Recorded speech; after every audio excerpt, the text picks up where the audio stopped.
let us actually charge customers' phones. The lessor, hold on.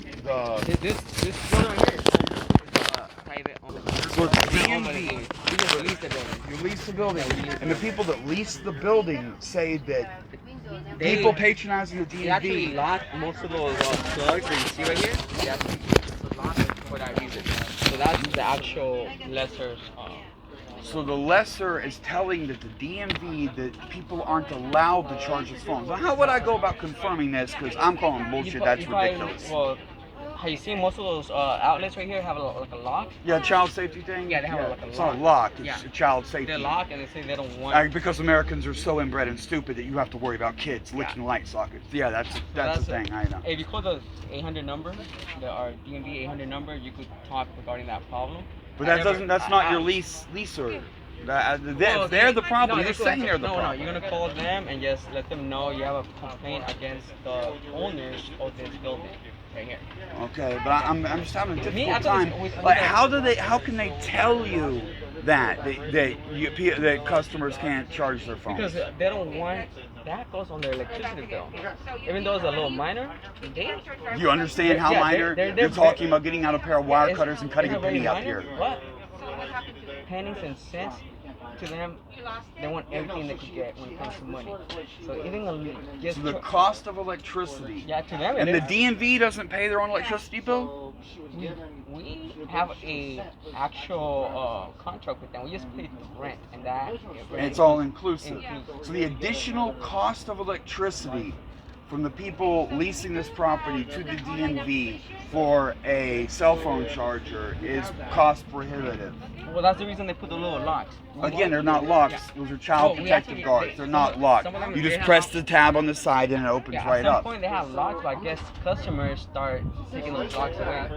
Oh, the locks have been gone. Yeah, because it's so just abhorrently cruel. The DMV is such a plague in our existence anyway. You have to wait here so long. People have things to do, navigation, communication, business. And like I said, I was conducting a meeting. Yeah.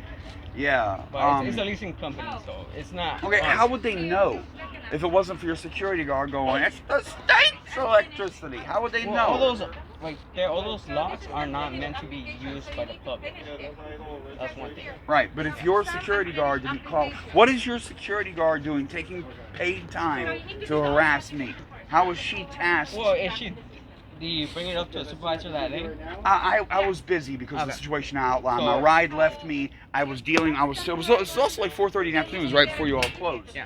So, and it was critical that I had the phone on at that point because I had to arrange for buses and stuff because I got left. Like it was a double.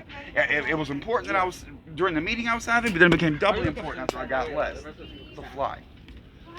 Yeah, so unfortunately we don't have any control regarding that because it's the leasing company. But if your woman had kept her mouth shut, that would have been fine. Oh, that's another thing. That I will address with the supervisor, because she works for a different company. So we'll address it today with her supervisor. She's getting paid, and I'm not sure her job description includes I harassing knew me. what time. And that brings me back to a quote. She said it was the state's electricity, and that was her reason.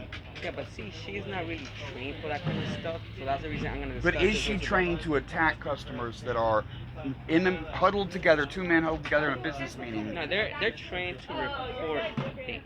So if something happens, she sees some type of suspicious activity, like somebody fighting or stuff, she's paid to report it to us. So. But what else yelling at me part?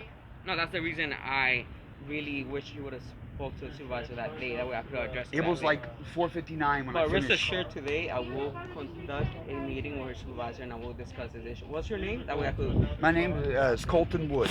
Colton Wood. Yeah. And do you know exactly what day it happened? Yep, it was 1/5. Okay, so 1/5/22. All right. Yeah.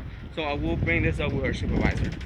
Okay, yeah. So it screwed me over. There was this old guy that I'm working with financial stuff, and I was advising him on Bitcoin and things like that, and I had an opportunity to make money. But because of her rude attack, he got scared, and he's a foreign national. He's an Iranian.